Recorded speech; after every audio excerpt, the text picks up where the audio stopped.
PowerPlayChess, brought to you in association with Kagi.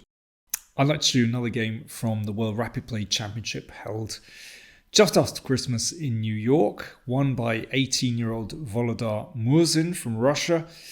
But I'd like to feature a game played by one of the Indian stars, Arjun Erigaisi, just 21 years old. And he's now rated number 4 on the live list, rated over 2,800. He's incredible. He scored 9 out of 13 in the World Rapid Play. Not a bad result. He's got black here against Fidel Corrales. And I just like this game because it shows the power of the initiative and how, if you just get one little thing wrong in the opening, you can just go downhill really quickly. So, Corrales playing white. A very standard opening. Could go into standard Queen's Gambit decline with Bishop e7 here, but Erigaisi plays Knight d7. So he's keeping his options open with that bishop. And Corrales decides to play the exchange variation. And of course it's possible for black to play c6 here, bishop e7, castles. But bishop b4 from Erigaisi, so this is more combative. And white can play e3 here.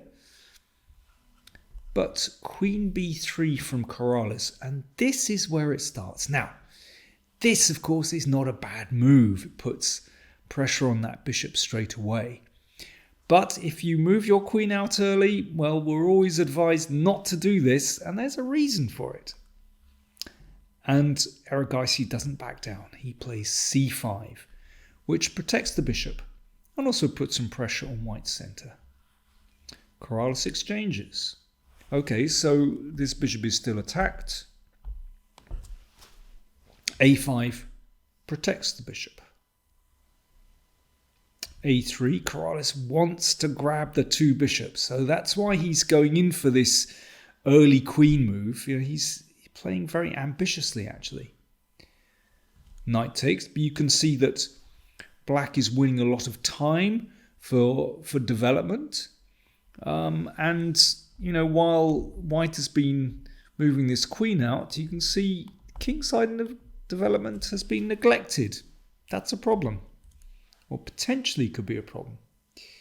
So bishop takes, and you don't want to damage your pawns, queen takes. Okay, so Corrales has achieved his aim. He's now got this lovely bishop on f4 that doesn't have an opponent. So if he can kind of control things, then, you can look forward to a nice endgame, perhaps, nice middle game, with those two lovely bishops. If knight e4 perhaps looks very natural, actually the queen can sit nicely on d4, can't be shifted from there. But that's why Erigaisi played knight e6. Now it does block that bishop, but it controls d4 and gains time by attacking that bishop. And you never know, knight number 2 could hop into e4 to hassle the queen. Now, I think that white should compromise here and play e3. Now, I don't think black has any difficulties because, worst case, you could simply exchange off knight for bishop. But at least white could bring his piece out quickly. But instead, Corrales, he wants to keep those bishops, in particular that beautiful dark-squared bishop. But look at his king side. Are those pieces going to get in the game? Let's find out. Castles. So Erigaisi is way ahead in development. Rook d1. Well, yeah, it's nice to bring that rook into the middle to put some pressure here. But is that wise? Surely it's better to play g3 here. Now, this is still not so clear because black is going to, bring that rook over. White has to waste more time moving the queen. But this must be the correct way for white to play. Instead, rook d1 and bishop d7, g3. So it's a move later. Rook c8 hits the queen. Queen b3. Ah, still playing actively, looking at that pawn. a4, excellent move. I'm sure this was underestimated. If queen takes pawn, then the rook takes on b2, and it's going to be really difficult to get that king to safety. You know, black has all this wonderful activity. Oh, this pawn could be a target as well soon. So instead, queen d3. But now a nice check on a5. The queen comes into play. So if bishop d2, then the queen can just nudge back to b6. Queen d2. Again, perhaps this move came as a surprise. If the queen moves back, then white gains time for development. But Erigaisi simply exchanged and played the rook to c2. So even without the queens, black has a fantastic initiative here. You know, it's all about threats. You know, a4, threat. Queen a5, check. Rook c2, threatening the b-pawn. You see, it's all about threats, about forcing moves. And white doesn't have time to develop. If bishop c3, I mean, that's the move we would love to play, then knight e4. Those knights do a wonderful job. This knight, of course, hitting the bishop, but that knight covering the d4 square. So that bishop really can't settle. This is the problem. So rook b1 played. Knight e4 anyway. So that bishop is going to have to move at some point. e3. This knight swings round, looking to come in here. Also looking at this square. Well, what about bishop e2? Surely white, wants to bring the king to safety. But then bishop g4, more pressure on here. Here takes... Well, just have a look at this variation. This is hilarious. And this isn't really a sacrifice. The rook has gone, but watch what happens here. If, rook f1, knight d3 is actually checkmate. If rook g1, then that's checkmate. And if castle's kingside, then knight takes d2 and black wins material. I mean, what a gum up here. Bishop g4, I mean, that's just a winning move. So Corrales played bishop b4. Well, that would be a nice square for the bishop normally. But there's a lot going on here. Now, you don't want to take there straight away. Watch out, there are some tactics. So rook c8 first. Just guarding this and potentially, doubling the rooks.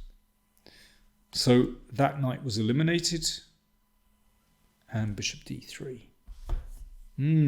Is white getting out of trouble? If he can just castle here, then the problems will be over.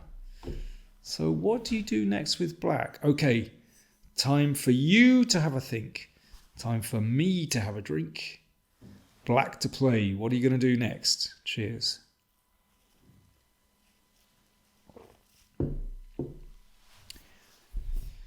Are you ready? You can always pause the vid if you want to.